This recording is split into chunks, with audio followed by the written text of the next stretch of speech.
Hoje vamos conversar sobre crise hipertensiva. Vocês pediram esse tema, vamos conversar sobre o tema que vocês pediram. Galera, só um recadinho para vocês. Lancei essa semana um mini curso de tratamento da hipertensão arterial. Todas as aulas já estão disponíveis, é só entrar na nossa página www.questõesemcardiologia.com. Você vai ter acesso a todas as aulas do mini curso Tratamento de Hipertensão Arterial. Beleza? É só entrar lá que você vai ter acesso a tudo. Então vamos começar a discutir o caso clínico 1. Tá? O caso clínico 1 é um paciente de 42 anos, tabagista, sem uso regular de medicação. Um paciente que, a princípio, não é hipertenso, faz uso de nenhuma medicação, só tabagista. O paciente vem para a emergência com episódio de uma cefaleia intensa em região occipital, após discussão com o marido. A mulher que discutiu com o marido, ficou aborrecida, cefaleia na região occipital. Clássico de qualquer emergência. Chega na emergência, pressão 180 por 100. Pressão extremamente elevada. O que você faz com esse paciente? Qual é a sua conduta inicial nesse tipo de paciente? Então, a galera que está entrando agora, só para recapitular. Paciente jovem, 42 anos, mulher, tabagista, brigou com o marido, pressão subiu. Chega dor na cabeça, cefaleia occipital, aquela dor na nuca, famosa dor na nuca, chega na emergência para a sua avaliação. O que você tem que fazer com esse tipo de paciente? Como é que é a abordagem inicial do paciente com uma crise hipertensiva, uma elevação de pressão arterial na emergência? Primeiro ponto, a gente precisa identificar se existe algum sinal de gravidade. O que é gravidade quando a gente fala em crise hipertensiva? Gravidade é quando o paciente apresenta algum sinal, algum indício de lesão de órgão-alvo. Tá? Então, indício de lesão de órgão-alvo é sinal de gravidade. Significa que o paciente está evoluindo para um quadro clínico mais grave. O que é lesão de órgão-alvo? Eu tenho alguma situação que ameaça a minha vida. Por exemplo, eu tenho um paciente que está fazendo uma dissecção aórtica. Então, eu estou tendo lesão da aorta que está progredindo, está dissecando, está ameaçando a vida do meu paciente. O paciente tem um edema agudo de pulmão, o paciente teve uma elevação súbita da pressão arterial, está gerando sobrecarga ventricular esquerda, sobrecarregando o pulmão, gerando hipoxemia. Então, quadro grave, ameaçador de vida. Em mulheres, eclâmpsia, pré-eclâmpsia. Eu tive uma elevação súbita da pressão arterial que está ameaçando a vida da mulher e do bebê. Então, ameaça a vida. Então, é uma emergência hipertensiva. Outra situação bem típica, encefalopatia hipertensiva, AVC, todas essas condições, se eu não tratar essa pressão arterial de uma fase aguda, o que acontece? Esse paciente pode evoluir para óbito. Então, toda vez que eu tiver alguma situação onde eu tenho uma situação de alto risco e o paciente pode evoluir para óbito em decorrência da crise hipertensiva, significa que eu estou diante de uma emergência hipertensiva. Beleza? Então essa é a definição de emergência hipertensiva. Um grupo um pouco mais abaixo é aquele paciente que tem uma elevação de pressão importante, a pressão está lá em cima. Lembrando que na emergência hipertensiva, apesar da definição clássica eu ter que ter uma elevação de pressão muito alta, por exemplo, uma diastólica acima de 120, uma sistólica acima de 180, eu posso ter uma situação bem grave, por exemplo, na dissecção aórtica, o paciente não precisa estar com esse nível de pressão e ainda assim é uma emergência hipertensiva. Não foca tanto no número, foca no quadro clínico, tá? Se às vezes você fica preocupado, não é crise hipertensiva não, porque a pressão está 110 de sistólica. Não é assim, tá? Mas classicamente, se você vai fazer uma prova, de residência, a pressão subiu, e nesse caso da pressão subiu, e tem um nível lá, 110, ele pode não considerar uma emergência hipertensiva, uma crise hipertensiva, na verdade. Porque ele só considera urgência e emergência hipertensiva o nível de sistólica acima de 180 e diastólica acima de 110. Beleza? Então, nessas duas situações, a gente tem 120, perdão, que eu tenho situações de emergências hipertensivas, tá? Beleza, galera?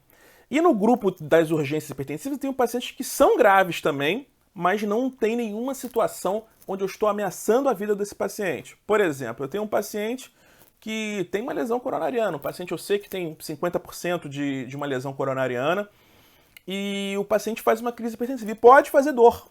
Ele pode fazer dor. O do produto descontrolou, o coração está trabalhando mais, mas às vezes eu reduzo a pressão desse paciente, a dor some, ele volta a ficar. Não é uma síndrome coronariana aguda. Não teve nenhum evento agudo.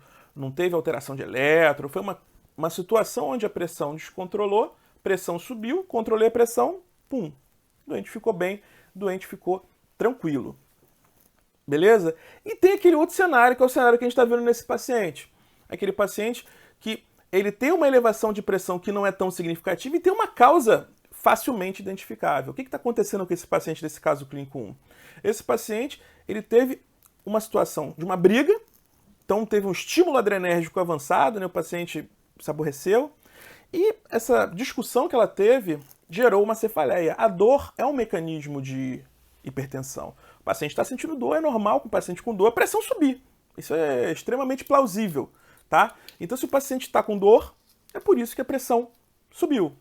Como é que eu vou abordar esse paciente na emergência? Claro que eu vou ter que examinar meu paciente. Não posso acreditar, o paciente brigou com o namorado, brigou com o marido, é piti, é besteira, vamos deixar esse paciente de lado, manda para casa, dá esporro. Não é assim que funciona, gente. Um paciente procurou atendimento médico porque está precisando da tua ajuda. Você vai oferecer ajuda para esse paciente, tá?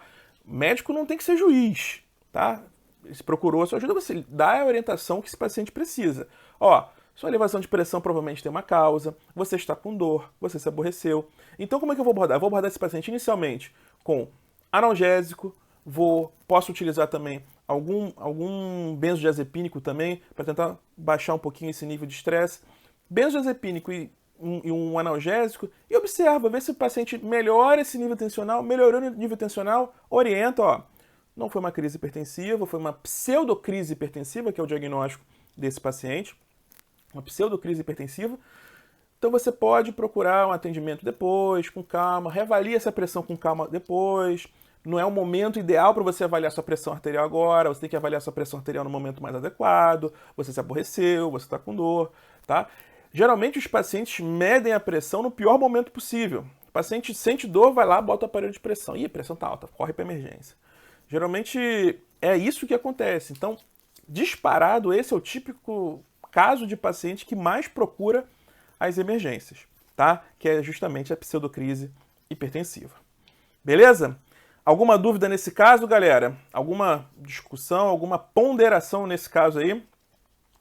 É um caso bem clássico, bem típico das emergências, né? Toda hora chega elevação de pressão secundária a algum motivo, tá? Então, volta e meia chega um caso clínico parecido com esse, tá? Esse caso é bem tranquilo, só para ilustrar que existe a pseudocrise hipertensiva, tá? Então, é um caso mais ilustrativo. Tranquilo? Zero dúvidas? Passar para o próximo caso então, galera. Caso clínico 2. Achei aqui, o caso clínico 2. O caso clínico 2 é um caso mais enrolado. Vamos lá. Como eu falei para vocês, é um paciente de 68 anos, hipertenso, diabético, coronariopata, com implante de stent há 5 anos. Então não é um paciente sem doença, é um paciente que já é hipertenso, tem fator de risco cardiovascular e tem aterosclerose definida. O paciente já colocou um stent há 5 anos. AS, simvastatina, atenolol, enalapril e metformina. Vinha apresentando PA descontrolada. Às vezes o paciente começa a apresentar descontrole de pressão, não é nada não, às vezes toma um remedinho do vizinho, não liga muito e deixa passar. Esse paciente precisa de uma reavaliação médica mais rápida. Então, alega precordialgia após discussão com o filho. Então ele teve uma situação também pontual. Ele discutiu com o filho, pressão subiu provavelmente e teve dor no peito. Então chega na emergência já com uma pressão de 192 por 114. Faz um eletrocardiograma, nenhuma alteração isquêmica. Em princípio, não é uma síndrome coronariana aguda. Claro que você é um paciente coronariopata, você tem que valorizar essa queixa. Você controla do produto e você vê como é que esse paciente se apresenta. Beleza? É um paciente que eu considero como pseudocrise hipertensiva. Já é mais difícil eu considerar como uma pseudocrise hipertensiva, até porque os níveis tensionais estão muito elevados. Eu tenho uma pressão sistólica acima de 180. Quando eu tenho uma pressão sistólica acima de 180, é complicado você liberar o paciente assim de cara. Você vai demandar algum tipo de tratamento. Só que o alvo de compensação desse paciente não vai ser ali na fase aguda. Você descartou síndrome coronariana aguda, troponina normal. Esse é um paciente que merece uma dosagem de troponina. Teve dor no peito, tá? Então, um paciente que merece uma troponina, merece fazer um segundo eletro, tá? E você vai fazer medicação na emergência e você vai observar. Só que nesse caso você pode fazer medicação oral. Eu não tenho nenhuma situação de alto risco para esse paciente, não tenho nenhuma lesão de órgão-alvo em andamento para esse paciente. Esse paciente você faz a medicação e observa. Você pode fazer medicação oral para esse paciente. Então esse é o paciente clássico que configura uma urgência hipertensiva. Eu preciso baixar logo a pressão desse paciente, mas não tenho tanta pressa.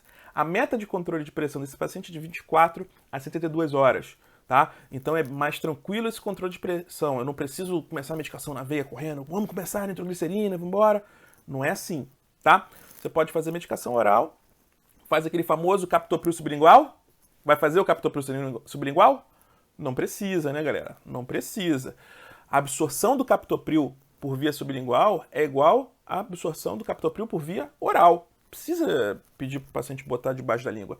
Claro que tem um efeito placebo interessante, porque o paciente fala, poxa, eu fui na emergência, botei até um remedinho debaixo da língua, o médico lá pediu. Tem um efeito placebo, sei que tem. Funciona? Funciona. Não vai deixar de funcionar. Mas você engolir também vai funcionar. O paciente vai ficar com gosto ruim do comprimido na boca, tá? É isso que vai acabar acontecendo. Beleza? A Cíntia perguntou aqui, qual o nível pressórico ideal para liberar um paciente como esse? Eu acho que ela estava perguntando em relação ao paciente anterior. A partir do momento que você faz a medicação, a pressão arterial já fica abaixo de 160 de sistólica, você já pode liberar com segurança, tá? Geralmente esses pacientes da pseudocrise abaixam a pressão muito rápido, porque você resolve o problema dele. O paciente está com dor, você faz um analgésico, melhora a dor, você faz um benzodiazepínico, o paciente reduz o drive adrenérgico e geralmente a pressão cai. Tem que ficar muito atento também com relação à questão da pressão, que quando o paciente chega na emergência, tem aquela questão da triagem, né? Tem hospital que tem triagem. O paciente chegou na emergência, tá aqui na tensão, tá fazendo ficha, aí já vem, vamos medir pressão, medir pressão. O cara acabou de chegar no hospital, veio andando pelo caminho, o paciente tá mais agitado, é normal a primeira medida sempre vir mais alta. Às vezes, antes de você medicar, você vai avaliar, teve a triagem feita lá pela enfermagem. Mede de novo a pressão, às vezes, provavelmente a pressão vai estar mais baixa do que aquela pressão de entrada verificada na triagem. Tranquilo? Então, chegou o paciente, beleza, verificou a pressão, checa a pressão de novo, já vai estar uma pressão um pouquinho mais baixa, medica. Se a pressão estiver abaixo de 160, ó, vai para casa, ficar aqui no hospital vai deixar ela mais tensa, porque ela fica tensa, ela está querendo ir embora para casa, né? Então, você ficar segurando o paciente no hospital não vai ser interessante. Tranquilo? E sempre aquele negócio, você fala, ó, depois você com calma, verifica essa pressão arterial, sempre dá orientação pro paciente, ó. Pode ser que você tenha algum grau de hipertensão arterial, verifica com calma, procura um médico, tá? E fazer todo aquele roteiro do diagnóstico da hipertensão arterial.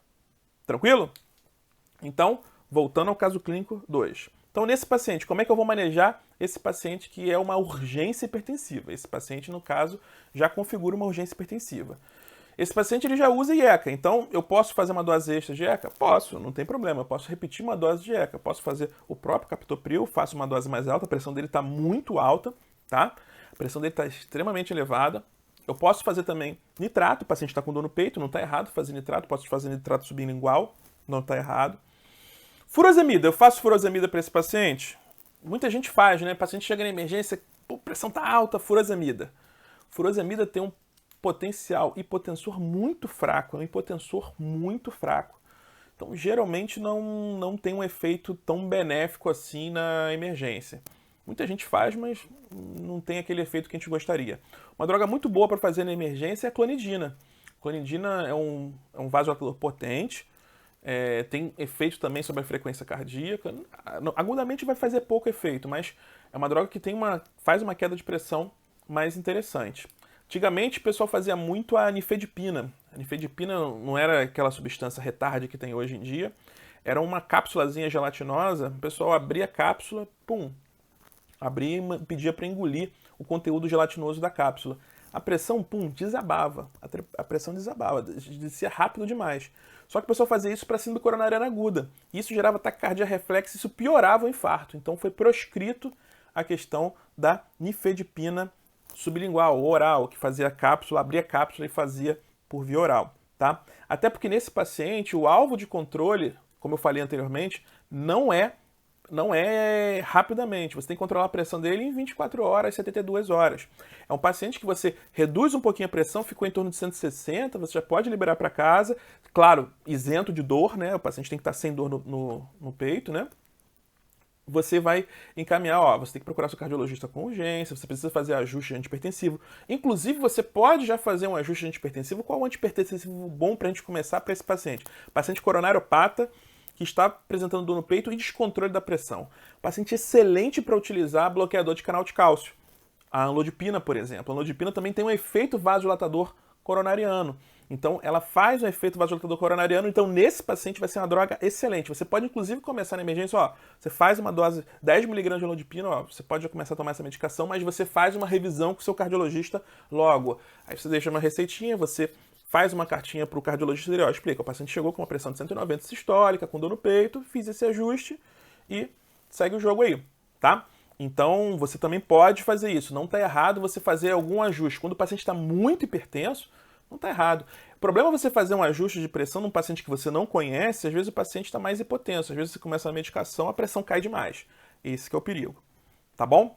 Então, no paciente com urgência hipertensiva, a gente vai tomar esse tipo de conduta. Medicação oral, não precisa internar em UTI, tá? Não precisa internar em UTI, e a meta vai ser reduzir a pressão abaixo de 180 por 110.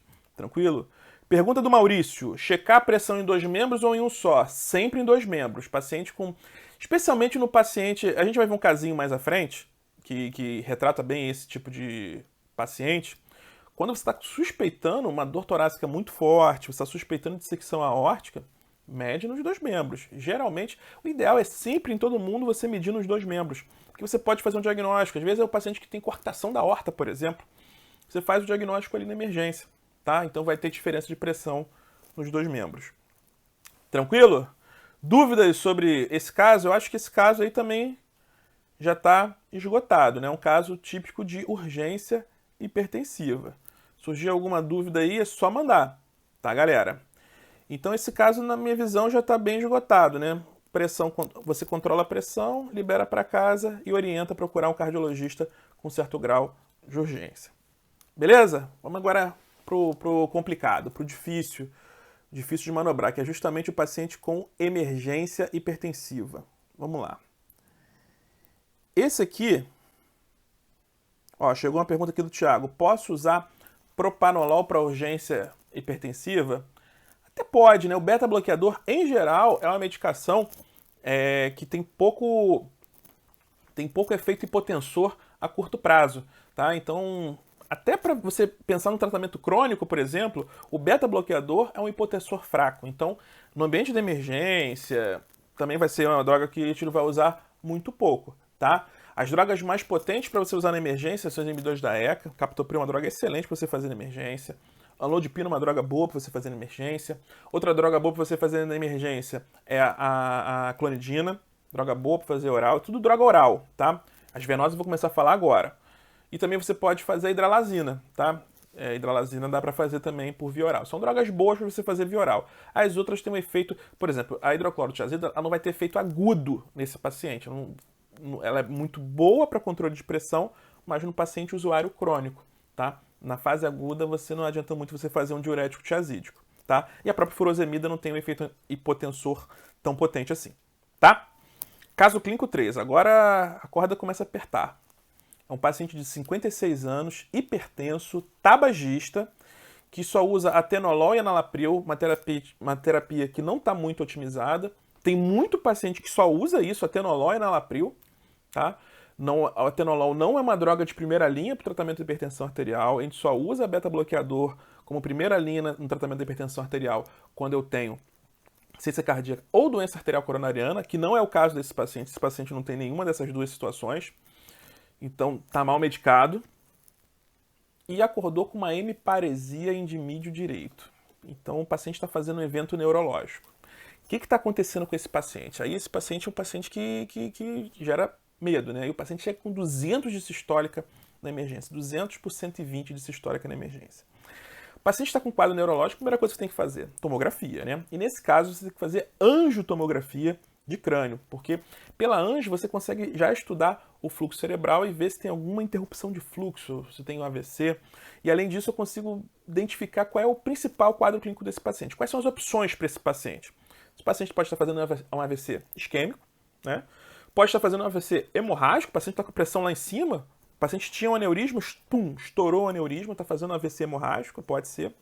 Ou o paciente pode estar fazendo uma encefalopatia hipertensiva. Pode acontecer também nesse cenário. Um pouquinho menos comum, de todas elas a menos comum, a encefalopatia hipertensiva. E como é que isso vai diferenciar na tomografia? Faz a tomografia. Se eu tenho um insulto isquêmico, AVC isquêmico. Se eu tenho sangue, eu vou ter AVE hemorrágico. E se eu tiver edema, vai ser a encefalopatia hipertensiva. Tá? Como é que eu faço com esse paciente? Qual é o mecanismo de atuação nesse paciente? Esse paciente, por exemplo, provavelmente é um paciente já hipertenso de longa data. Esse paciente deve ter uma pressão alta já há algum tempo. O paciente que tem uma hipertensão de longa data, o que acontece? Existe uma coisa chamada pressão de perfusão cerebral. Acho que vocês já devem ter ouvido falar nisso, né? Pressão de perfusão cerebral. O paciente, que ela depende basicamente da quantidade de sangue que entra e da quantidade de sangue que sai, tá? Se o paciente fica muito hipertenso, a pressão arterial no leito cerebral, o que acontece? O cérebro é esperto, né? Ele falou assim, não pode chegar a pressão alta. Se chegar a pressão alta aqui na minha cabeça, o que vai acontecer? Pô, vai sangrar, vai dar problema, não quero isso. Então, naturalmente, o que ele faz? Ele faz vasoconstrição dos vasos cerebrais. Quando ele faz vasoconstrição dos vasos cerebrais, o que acontece? Ele faz uma autorregulação da pressão cerebral. Só que acontece com a hipertensão crônica, eu vou mexendo na curva de autorregulação cerebral. O paciente ele se acostuma com a pressão arterial alta, porque ele, o paciente está sempre com 150, 160, 170, ele, meu normal é esse, é meu novo normal, né? Tá na moda falar novo normal. Meu novo normal é esse. Então ele pega aquela curva de perfusão cerebral, ele ajusta. Opa, então meu normal é esse. Então eu vou trabalhar, se ele vive com 160 sistólica, eu vou trabalhar com 160 sistólica. E o que acontece? Quando o paciente faz uma elevação aguda, ele não consegue fazer esse controle, ele tenta fazer vasoconstrição e não rola, não consegue, pum! Aí pode fazer edema cerebral, porque chega muito sangue na cabeça e faz edema cerebral, que é o mecanismo da encefalopatia hipertensiva. Ou o paciente pode fazer um AVC, que pode ser do ponto de vista aterosclerótico também, ou AVC hemorrágico. E aí o que acontece? Você correndo, tem que baixar essa pressão, né? A pressão alta que deu problema, né? Só que quando você baixa demais a pressão, o que acontece? Lembra que eu falei que a pressão de perfusão cerebral, ela ajustou ao novo normal? Se eu baixar demais essa pressão, o que acontece? Eu faço hipoperfusão cerebral. Então eu dificulto também a chegada do oxigênio na cabeça. Então eu fico numa sinuca de bico. Eu não sei para onde eu vou. Então, no paciente com AVC, é bem complicado você fazer esse ajuste antihipertensivo, tá? O que acontece? Como é que eu vou atuar na pressão arterial do paciente com um AVC, com quadro neurológico, na crise hipertensiva, na emergência hipertensiva neurológica?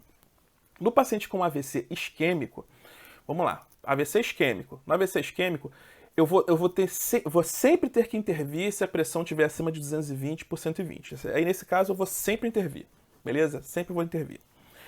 Existe uma zona de limbo entre 180 e 220 de sistólica. Ali existe algumas recomendações, tem gente que fala que é para intervir, tem gente que fala para não intervir, tem gente que fala para intervir se você for encaminhar o paciente para trombólise. Porque na trombólise, qual o grande problema? Você vai fazer um trombolítico. O trombolítico ele vai entrar sob pressão na cabeça. Então aumenta muito o risco de transformação hemorrágica.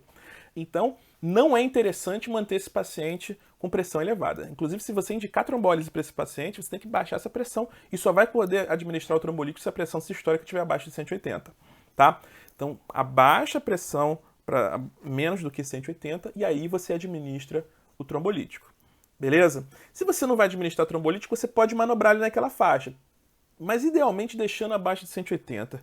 É difícil você conseguir segurar o paciente com uma pressão acima de 180. É perigoso, é complicado. E a meta nesse paciente qual vai ser? A meta nesse paciente vai se reduzir em torno de 20% apenas nas primeiras 24 horas. Você não precisa reduzir muito essa pressão arterial. Até porque existe uma autorregulação cerebral. Se você for olhar no dia seguinte, o paciente naturalmente ele vai ter uma queda de pressão. Sem você fazer nada, esse paciente ele vai reduzindo essa pressão arterial progressivamente, sem remédio nenhum. Tá? Então você consegue fazer esse ajuste antihipertensivo sem muito remédio. Então na primeira fase, tenta reduzir mais ou menos 20% da pressão arterial. Tranquilo? Essa vai ser a conduta no AVC isquêmico. Então trombólise, tem que abaixar a pressão sistólica abaixo de 180. No que você não vai fazer intervenção, idealmente também abaixo de 180, mas aí você pode considerar. E se acima de 220 você vai intervir em todos os pacientes. Tranquilo? eu ver se teve alguma pergunta aqui. Eu acho que não teve nenhuma pergunta. Surgiu dúvida, vai perguntando aí, que assim que eu terminar de concluir meu raciocínio, a gente mete bronca nas respostas. Beleza? A veia hemorrágica. A veia hemorrágica é outra parada que a gente sempre teve muito medo, né? Um dos meus primeiros empregos como médico, assim que eu me formei, eu trabalhei numa UTI neurológica, né? Então eu recebia muito paciente com AVE isquêmico, AVE hemorrágico, então eu vi muito caso de AVC. O que eu aprendi? Me formei em 2007. O que eu aprendi nessa época? Ah, não, o paciente AVE hemorrágico tem que abaixar logo a pressão, porque senão, vai ter expansão de hematoma. Isso é verdade. Isso é verdade. Se você manter um paciente com AVE hemorrágico e hipertenso, o hematoma, a tendência é expandir, tá sob pressão, né? Tá babando sangue ali, né? Vai aumentar a pressão. Só que depois de um tempo, alguns estudos tentaram avaliar se tinha algum benefício você reduzir essa pressão, porque também tem a questão da autorregulação cerebral. Você às vezes reduzir demais, você prejudica a região sadia, né? Você vai prejudicar as outras áreas cerebrais. Você abaixa demais a pressão, você tem um sangramento, tá babando sangue numa região e outra região tá recebendo menos sangue do que deveria. Então tem que saber chegar nesse limite. Então, em geral, fizeram um estudo que uma redução agressiva da pressão arterial no paciente com AVE hemorrágico não teve tanto benefício assim, tá? Então, hoje em dia, o que a gente recomenda? A gente não gosta de deixar também o paciente com pressão acima de 180, a gente vai tentar manter o doente ali na faixa dos 160, tá? Então, esse paciente com AVE hemorrágico deixa ali na faixa dos 160, tá?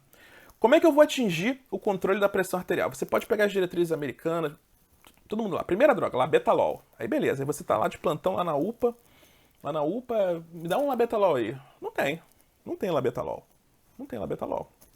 Você pode ir no hospital privado, não vai ter labetalol. Não tem labetalol no Brasil. Então, se você for olhar as diretrizes, labetalol, não tem. Não tem labetalol. O que a gente faz geralmente para controle de pressão no paciente com um quadro de uma emergência hipertensiva com quadro neurológico? Só sobra o nitroprusiato, né? O nitroprusiato de sódio, que a gente vai fazer por via endovenosa. É um vasodilatador potente, tá? Então a gente vai fazer via endovenosa. Esse paciente, idealmente, linha arterial, funciona uma PAM, linha arterial, monitorização invasiva da pressão arterial, porque você tem que ficar de olho na pressão. Você bota um manguito lá que mede 10 em 10 minutos, ou mede uma vez por hora. Vai dar certo, né? Não vai dar certo. Tem tudo para dar errado, né? Você começa... A droga é um vasodilatador potente. Você começa a reduzir a pressão. Ah, aumenta a dose aí. Vira para alguém, aumenta a pressão que melhora. Aí vai lá lanchar, vai lá... Aí a pressão vai caindo. Aí tu vai ver o doente tá lá. Já era. Então, esse paciente tem que ter uma linha arterial, tá? Paciente com uma emergência hipertensiva, risco de morte. O paciente pode morrer se você demole com esse paciente. Então, linha arterial nele.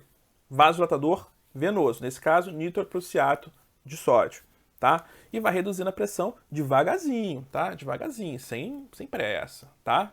A la Rubinho Barrichello. Beleza? Então é assim que a gente vai reduzir. Os remédios que a gente tem, basicamente, no Brasil é esse. Também a diretriz fala sobre nicardipina, mas vai ser o nitroprusiato de sódio mesmo. Chegou uma pergunta aqui do Maurício. Como inicia a medicação para baixar PA gradualmente se ela estiver acima de 220? É justamente isso que eu falei. A gente vai fazer medicação venosa. Emergência hipertensiva, a gente trata com medicação venosa. Risco de lesão de órgão-alvo, paciente com risco de morte. Lesão de órgão-alvo, interna o paciente no CTI, tá? CTI, manda o paciente pro CTI, que é isso aí. Quem tem que resolver é a galera do CTI. Só se não tiver vaga no CTI, mas já o ideal é manter o paciente em CTI e controle de pressão arterial bem amarrado, né? Bem amarrado. Tá? Então essa vai ser a nossa conduta. E aguardar, porque tem aquela fase de vasorregulação e naturalmente esse paciente nos outros dias ele vai ter uma queda natural de pressão. O mesmo vai ser feito na encefalopatia hipertensiva, tá? Na encefalopatia hipertensiva também o paciente ele vai demorar, às vezes demora um pouco a recuperar déficit, né? Às vezes o paciente mantém a imagem também alterada por muito tempo, tá? Uma coisa importante, lembra que eu falei para vocês que tem que reduzir 20% da pressão arterial nessa fase inicial? O que acontece? Digamos que você reduziu, tá lá. O paciente chegou a 200 de sistólica, 20% de 200, eu vou reduzir 40 minutos de mercúrio. Beleza?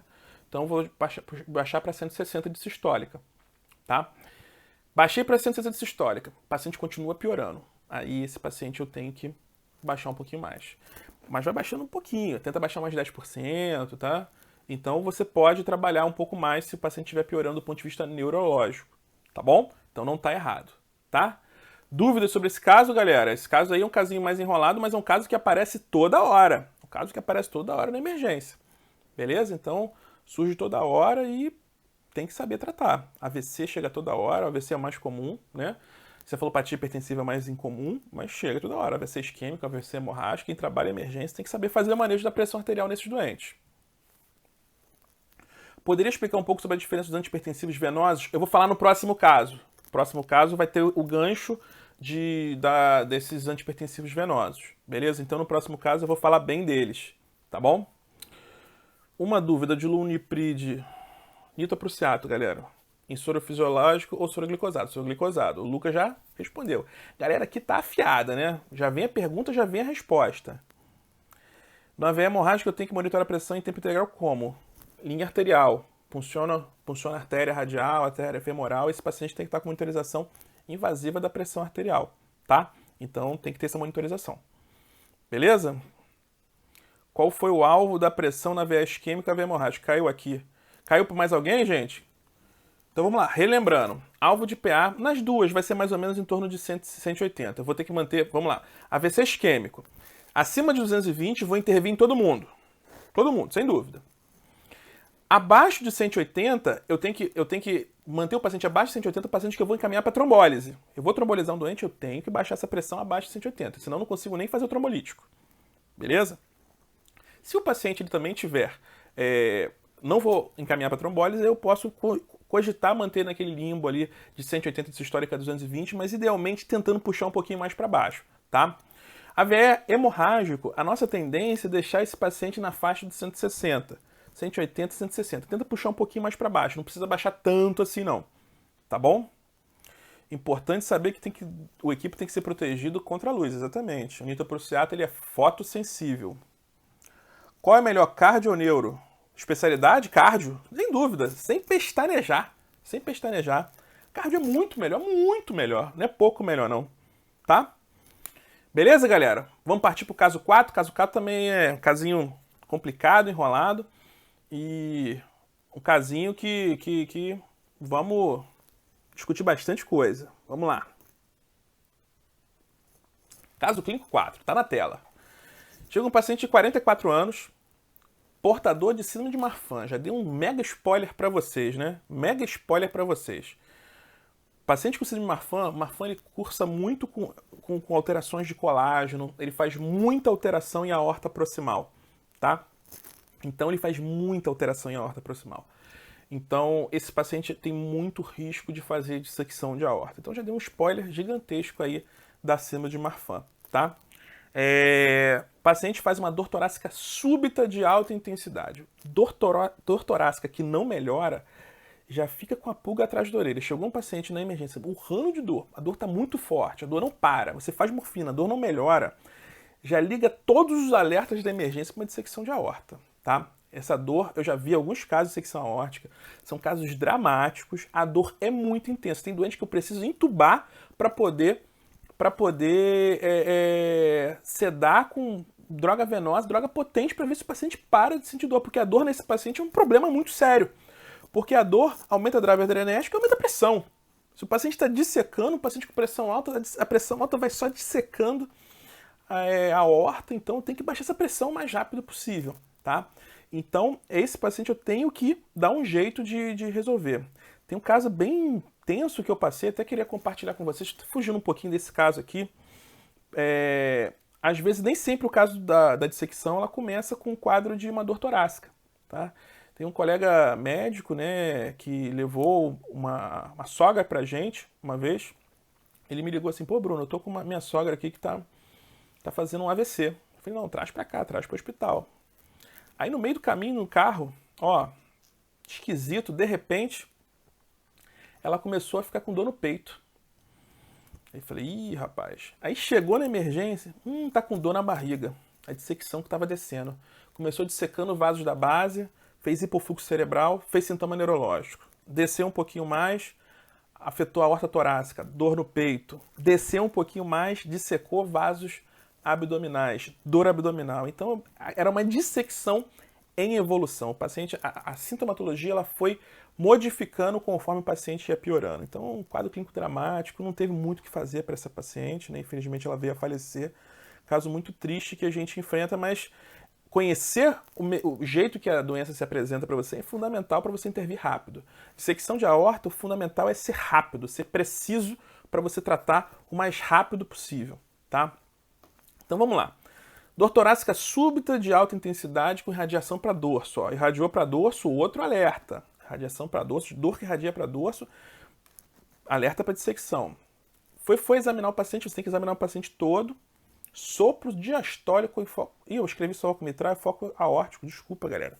Agora que eu vi, é sopro diastólico em foco aórtico, tá? Falha nossa, desculpa aí.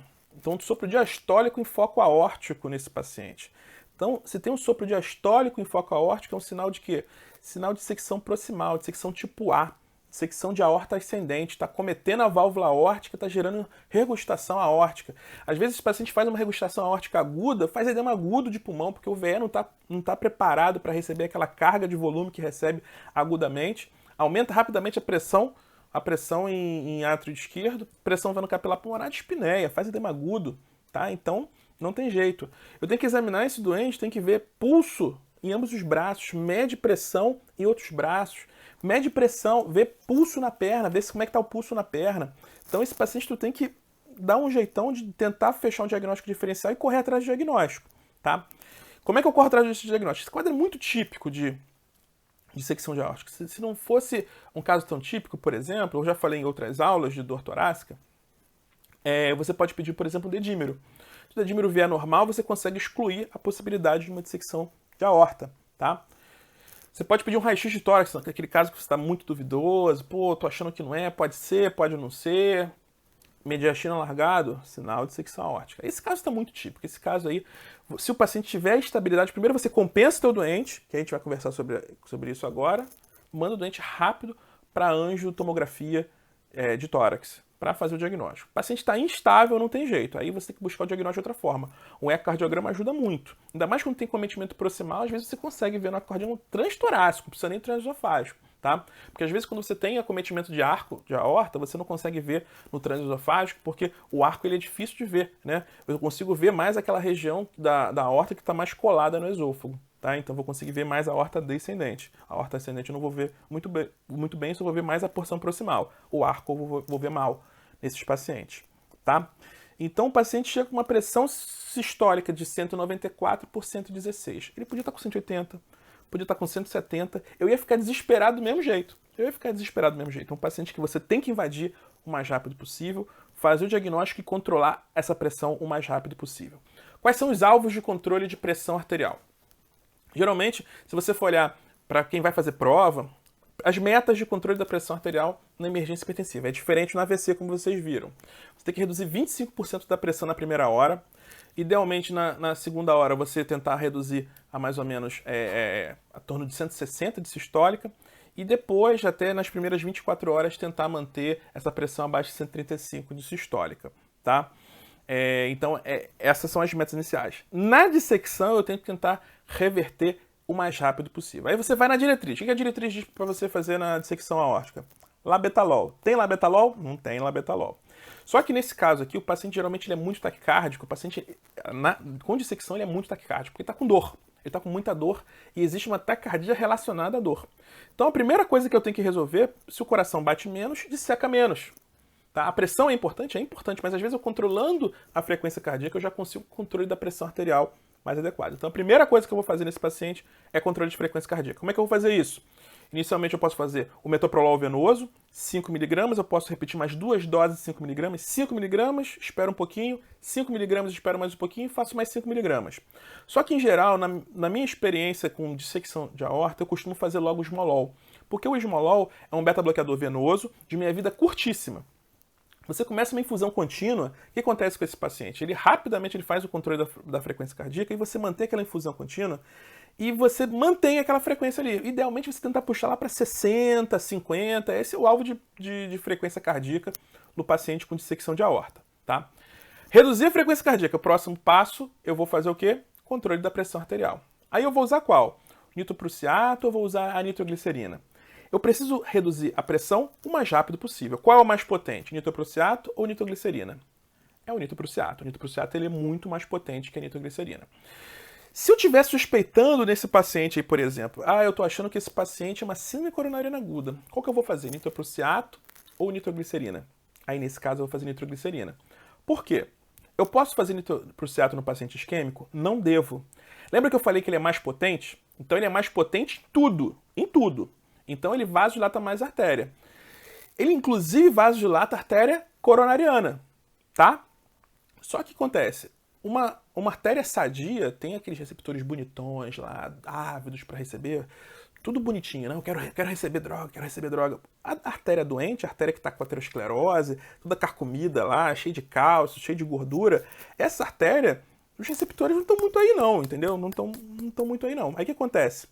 Se você faz um vasodilatador potente, o que você vai fazer? Você vai vasodilatar muito mais a artéria sadia. E você vai roubar o fluxo da artéria doente. Então, no paciente coronariano, você não vai fazer o nitroprusiato, você vai fazer a nitroglicerina, tá? E é isso que a gente faz no paciente com suspeita de uma síndrome coronariana aguda, a gente faz o quê? Nitroglicerina, tá? É a mesma coisa que a gente faz também no edema agudo de pulmão. No edema agudo de pulmão a gente prefere a nitroglicerina, porque eu posso ter um envolvimento eu posso ter um caso de edema agudo de pulmão secundário a uma síndrome isquêmica, tá? Então eu vou fazer a nitroglicerina também no edema agudo de pulmão. Como é que eu faço essas drogas? Vou fazer por via endovenosa. Esse paciente também merece uma linha arterial, como o paciente do AVC, tá? Então a gente vai começando a medicação e vai subindo. Eu fiz um videozinho também, tá lá no YouTube, sobre os vasodilatadores endovenosos. Tem a dose na nossa página. Lembra do seguinte, antigamente a gente sabia muita dose, o médico sabia dose de tudo de cabeça. Tinha que saber dose de cabeça porque não tinha celular, não tinha... Ou você tinha que carregar um livrão desse tamanho para carregar as doses e como não dava para checar. É como era antigamente, pra galera que é mais jovem não sabe, antigamente a gente decorava o telefone das pessoas, não tinha celular, a gente tinha que saber o telefone de cabeça. É a mesma coisa, hoje tu sabe o telefone de cabeça de alguém? Você não sabe o telefone de ninguém de cabeça, você vai lá e disca, você precisa saber uma dose de uma medicação, vai lá e checa, tá? Então não tem nenhuma dificuldade de você checar a dose, não precisa saber de cabeça. A gente que usa bastante, eu trabalho num hospital grande que vejo isso todo dia, eu acabo memorizando, porque eu vejo da hora. Mas não é vergonha nenhuma você não saber a dose de cabeça, tem que ter uma fonte boa para você checar essas doses. Beleza? Então, nesse paciente, primeira coisa, controle de frequência cardíaca, depois controle da pressão arterial. Preferencialmente, nitroprusiato venoso. Beleza, galera? Eu vi que chegaram um monte de perguntinhas aqui, vou tentar responder. Tá. Cirurgião na área de medicina, mas amo as duas. Pô, mas cardio é muito melhor, cara. Cardio é muito melhor. Muito melhor. Tô programando fazer uma live. Quero fazer 2 lives que eu acho que vão ser bem interessantes. Uma delas é sobre a carreira do cardiologista. Muita gente me pergunta, toda vez que eu faço perguntinha lá nos stories, muita gente me pergunta sobre a carreira do cardiologista. Eu quero fazer uma live sobre a carreira do cardiologista e outra sobre residência de cardiologia. Então, mais pra frente eu vou fazer essas lives aí, tá? Eu tô com um monte de live na cabeça aí que eu tô arquitetando aí e a gente vai conversando. Reduzir frequência primeiro, isso aí, boa, Gustavo, é isso mesmo. Você poderia citar os achados de eletro da dissecção para ligarmos alerta no PS? Não existe nenhum sinal específico e sensível para a dissecção de aorta no PS. A dissecção de aorta, inclusive, pode dar supra. Pode dar supra. Porque às vezes dissecou uma artéria coronariana, fecha a artéria coronariana e faz supra. Pode fazer supra, inclusive. Você pode estar diante de um infarto com supra, aí você fica naquela, meu Deus, a dissecção não é. Aí fica naquele desespero, você fica procurando. São casos dramáticos. Se você tem, por exemplo, hemodinâmica no seu hospital, aí você tem mais de segurança porque você pode caminhar o doente para hemodinâmica e tentar fazer um diagnóstico. É um doente que, por exemplo, vale muito a pena você correr para fazer um ecocardiograma nele logo. Aciona o sobreaviso, é a hora, eu fiz sobreaviso de eco por muito tempo, é a hora boa de chamar o sobreaviso do eco. Tô na dúvida diagnóstica aqui, não sei se é dissecção, não sei se é uma síndrome coronária aguda, o paciente tem supra no eletro, porque dissecou a coronária, mas o quadro clínico sugere muito dissecção de aorta. Beleza, tá certo, tá?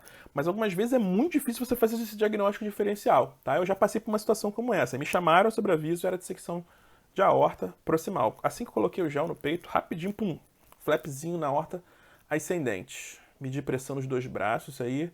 Oi, Cíntia. Pode fazer morfina para alívio da dor e ajudar a melhorar a pressão? Pode e deve. Pode e deve. Você no paciente que está fora de prótese ventilatória, tem que tomar cuidado, porque às vezes faz muita morfina, o que acontece? O paciente rebaixa o nível de consciência. O paciente está com uma dor muito refratária, às vezes é o paciente que tem que entubar para você fazer o controle da analgesia, tá?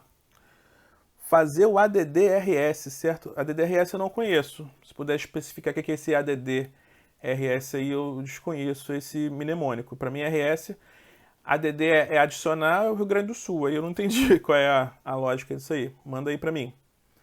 Beta-bloque e nitrato foi o que eu falei. Primeiro beta-bloqueador, depois o nitrato. Isso aí. Metoprolol. Live super necessária. Valeu, obrigado. Qual medicação você usa para reduzir a frequência, já que não temos labetalol? Foi o que eu falei. Posso usar o metoprolol, como eu posso usar o esmolol. Eu tenho uma preferência pelo esmolol, mas não está errado você fazer o metoprolol. O esmolol você faz uma dose de ataque e depois faz infusão contínua. Beleza? Quais melhores drogas para analgesia na caso de dissecção? Morfina. Morfina é uma droga excelente nesse caso. Só que se a morfina não resolver, você vai ter que fazer fentanil, mas você vai ter que sedar o seu paciente, tá? Idealmente morfina. Raio-X ajuda a aderir em ambos os braços, já ajuda se não tiver o eco. Se tu não tem eco, vai para raio-X mesmo, né? Na dúvida, raio-X é um exame que faz rápido, né? Chama o técnico, corre aí, faz um raio-X aqui. Então vai te ajudar. Se você estiver numa UPA, por exemplo, que não tem muito método para você fazer diagnóstico diferencial, porque nesse cenário é bem complicado, porque você só tem trombólise. Você está vendo um paciente com supra, você só tem trombólise, e aí, o que você vai fazer? Você fica naquele desespero, meu Deus, o que eu vou fazer? Você não tem muitos meios para fazer diagnóstico diferencial, é complicado. Aí o raio-X pode te ajudar sim, tá? E exame físico. Faz um exame físico minucioso, vai lá, tenta buscar alguma informação para te ajudar. Vê se tem sopro, diferença de pulso. Tenta arrumar alguma coisa no exame físico para te ajudar. Esse paciente tu tem que virar de cabeça para baixo, fazer um exame de físico top para poder chegar a um diagnóstico, tá? Vamos lá, Gustavão. Paciente estável, ao invés de chamar o eco, não seria melhor ATC, se disponível? Às vezes não dá. Às vezes não dá. Às vezes o paciente está muito instável, você não consegue botar o paciente na TC. Tanto que você for ver os algoritmos que existem, inclusive isso mudou para o TEP, tá? A diretriz de TEP que nós comentamos, tem um videozinho meu lá, procura no YouTube, que mudou a diretriz de TEP no ano passado, a diretriz do ESC. Ele colocou o eco, elevou muito a pressão no eco. O paciente às vezes está muito instável, você não consegue transportar o doente. Às vezes o setor de radiologia é longe. Então demanda uma certa logística você transferir o doente. Às vezes é mais fácil você fazer um ecocardiograma. Por exemplo, chega um paciente com suspeita de TEP, você faz um eco ali rapidinho na emergência. Tem disfunção de VD? Até prova em contrário é TEP. Tá? Qual outro diagnóstico? O paciente tem clínica de TEP, quadro clínico sugestivo de TEP. O que vai ser? Tem disfunção de VD? Vai ser o quê? TEP. Mesma coisa, o paciente tem dor torácica muito importante. Você vai lá e faz o eco. Tem um flapzinho na aorta ascendente, a aorta dilatada e a OR. O que vai ser? É dissecção. Tá? Então o eco ajuda muito. Nesses ambientes aí, vai por mim. Se tiver que aprender alguma coisa para trabalhar, aprende ultrassom. Ultrassom é uma parada fundamental para todo médico aprender. Vai ser no futuro, com certeza. Já tem oportunidade de aprender, aprende logo, porque vai fazer parte do exame físico ultrassom no futuro. O ultrassom é muito bom, está cada vez mais portátil e vai só ajudar lá na frente, tá? No caso da urgência hipertensiva, o CPA não diminui para menos que 160 mm de mercúrio após a primeira dose de medicação oral, depois de quanto tempo devo dar a segunda dose de medicação oral? Você tem que respeitar o tempo médio de meia-vida de cada droga, tá? Então depende de cada droga. E você tem que entender também qual é o substrato dessa elevação de pressão, tá? Porque geralmente reduz. Se o paciente está muito hipertenso, às vezes tem que fazer 2 drogas. 200 de sistólica, você fazer uma medicação só não vai resolver. Às vezes faz logo 2 logo de cara, entendeu? Para reduzir um pouco mais, tá? Então tem que entender o substrato. Às vezes o paciente está nervoso também, às vezes o ansiolítico vai te ajudar também na emergência. O ecocardiografista sofre, eu sei. Já fui chamado muitas vezes, tá? Fui chamado muitas vezes. Né, Catarina? A Catarina tá mandando um olho com um coraçãozinho aí. Já sofreu muito comigo, né, Catarina? Isso aí, Gustavão. O eco cada vez mais importante. Isso aí, Cintia. Vamos lá. E aí, Fernanda? Tranquilo? Fernanda também é cheio de ecocardiografista aqui na live hoje. Tá? O pessoal deve estar ficando chateado comigo. Mas não tem jeito, galera. Eco é a parada. Quem sabe eco tá na frente. Não tem jeito. Em pacientes com pseudocrise e urgência hipertensiva, é obrigatório solicitar exames laboratoriais para ver função renal e etc. Eu posso orientar via ambulatorial. Depende do caso. Se você, por exemplo, você está achando é um paciente... A emergência, algumas vezes, ela tem uma função social, tá? A gente vê muito isso. Tem alguns pacientes que por exemplo, a gente pega, o paciente infartou, sumiu do médico, sumiu. 3, 4 anos sem nunca ter ido no médico. Esse paciente, na minha visão, você tem que fazer uma geralzona logo ali na emergência. Aproveita que o paciente está na emergência, o paciente está todo descacetado, dá uma geralzona na emergência, vale a pena checar. Especialmente no doente com urgência hipertensiva. Lembra que eu falei, esse paciente vale a pena dosar troponina, coisa e tal? Vale a pena sim, vale a pena. Faz um geralzão, um laboratório básico dele, que eu acho que vai agregar muito, tá bom? E eu acho que vale a pena sim, tá, Cíntia? Algumas coisas você pode orientar por nível ambulatorial, mas aproveita que o doente está ali e faz a geralzona, tá? Beleza, galera? Acho que é isso, né? Eu acho que queria comentar. Gostou da live?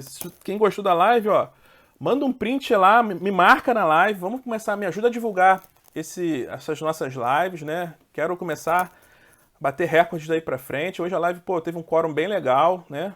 Então, vamos tentar aumentar isso aí, tá, galera? Dá um printzinho aí, marca a gente aí, questões em cardiologia, ajuda na divulgação, tá, galera? Semana que vem eu vou abrir também uma votação para vocês definirem qual vai ser o tema da live de semana que vem, tá bom? Vai ser ou dor torácica ou IC descompensada. Vocês que mandam, galera. Então eu vou dar essas duas opções, ou dor torácica ou IC descompensada, tá bom? Minha esposa mandando um beijinho para mim. Beijo, meu amor, tá? Galera, abração, até a próxima. Vai lá na página que tá um mini curso gratuito de hipertensão arterial, tá? Tratamento de hipertensão arterial. Gratuito, vai lá, sem muito 9 horas, vai lá rapidinho, você mata o tratamento de hipertensão arterial. Beleza, galera? Grande abraço, até a próxima live, galera. Boa noite para todos. Tchau, tchau.